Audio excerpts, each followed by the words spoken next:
Peggy 12.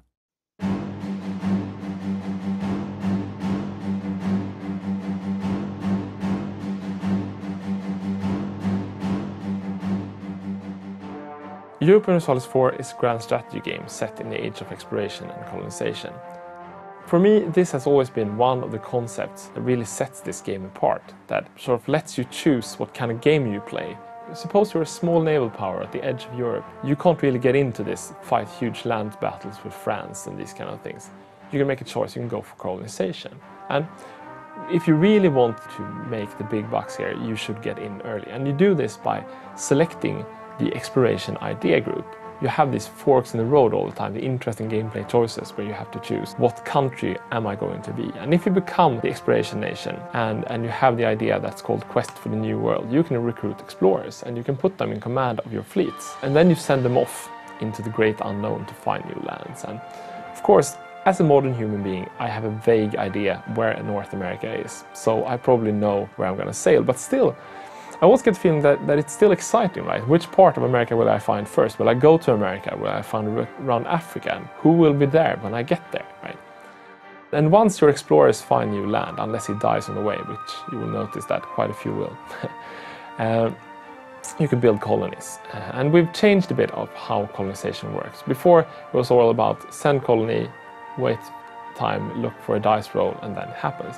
Now it's much more a gradual approach. You send off one of your envoys, one of your colonists, to go there and work on your colony. And as he works, the colony will slowly build up. And as you build up your colonial empire, you will notice that you get some interesting colonial events. Your colonies can spread. We talked in the previous dev diary about religion, for example. If you oppress your religious minorities, they can migrate overseas to your colonies, which will give you provinces of the wrong religion, of course, but it will also increase your overseas empire. And if your colony grows efficiently and you become rich enough, then you can have some guy calling himself a founding father will pop up and decide that he wants to become a new country and sing songs about star-spangled banners and other strange things, so you need to fight these people. Colonization is all about positioning as well.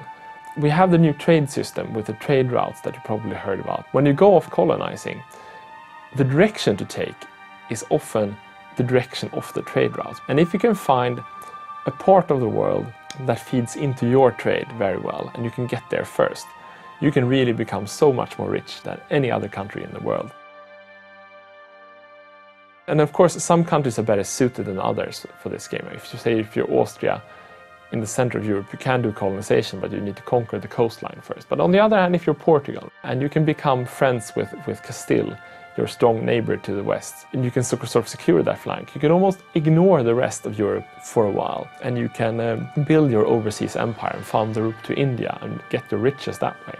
Or for example, if you're England, you lose the 100 Years' War, and the rest of Europe will look on you as a poor peripheral state and say that, England is out of the game, right? But as they squabble about the spoils of victory, you send your explorers over the seas to America and you found new colonies. And then the next time the French player looks across the channel, he doesn't see a poor, backward country on the edge of Europe. He sees a global world-spanning empire that he has no chance to compete with. And the great thing about exploration and colonization is really that. As you send out your explorers, you can really change what your country is. If you run into a wall in other areas of expansion, you can go into the new world and find new provinces and new places to conquer. And really, you start off as a small country, and then after 100 years, you're a huge world-spanning empire.